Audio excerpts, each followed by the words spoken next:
Hello guys, आज बिहान चाहिँ हामी कालीगण्डकी जलविद्युतमा पुगिसकेको छौँ। हिजो हामी बजाङबाट हिँडेको गाइज। अब हाम्रो साथीहरू पछाडि छन्।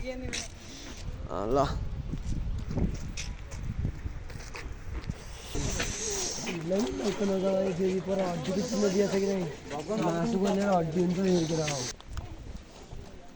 टेक क्षेत्रीमा स्वागत छ सबलाई। बिहानको कडै नमस्कार है। आज के बोल्नु जस्तो लाग्छ क्या। ल है, बिहान शुभ बिहानी सबलाई नमस्कार ढोकिदिएँ। होइन त्यो काट्ने हो, त्यो भिडियो हाल्दैन। जति मैले हेर्छु त्यति तिमीहरूलाई नि देखाउने कोसिस गर्छु।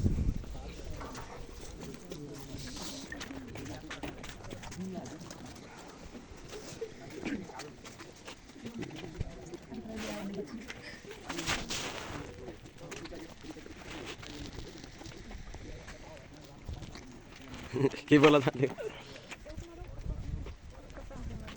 यता ठिक हाल्नु, यता भिडियो।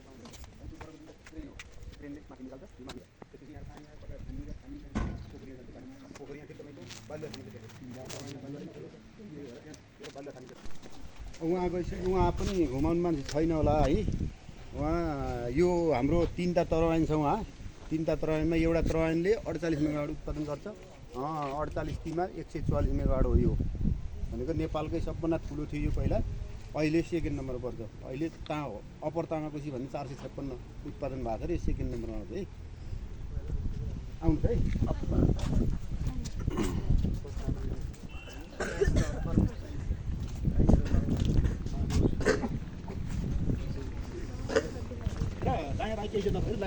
हस् पानी पर्यो।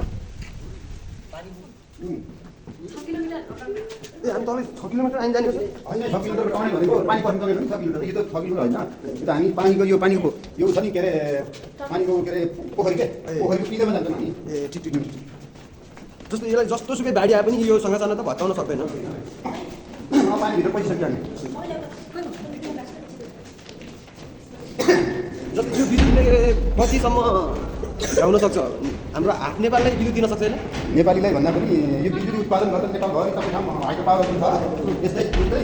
अनि बिजुली उत्पादन गरेपछि बिजुली सङ्कलन गर्छ। सङ्कलन गरिसकेपछि विदेश पठाउने, नेपालमा कम कारखाना लगाउने गर्छ।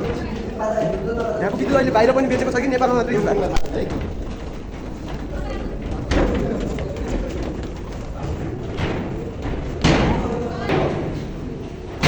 अब यहाँभन्दा तल पानी छैन।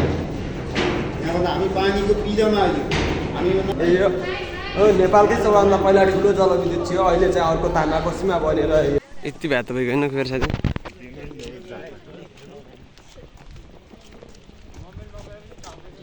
अन्त काट्न पर्छ र फेरि झ्याउ हुन्छ क्या भेजा त्यहाँ हान्न छ।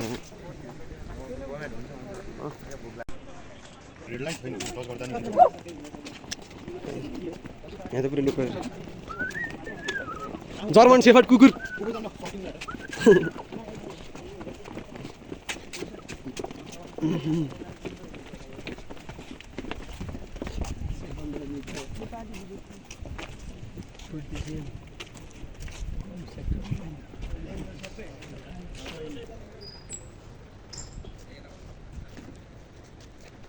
कालीगण्डकी जलविद्युत पावर हाउस आइसकेका छौँ।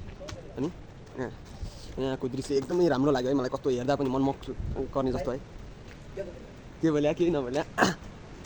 एकदमै फर्स्ट लास्ट लाग्छ जन्म जिउ नगरिदियो नि यार। यहाँ टोटली पावर हाउस छ होइन। यस्तो छ यहाँ तल्ली नदी छ।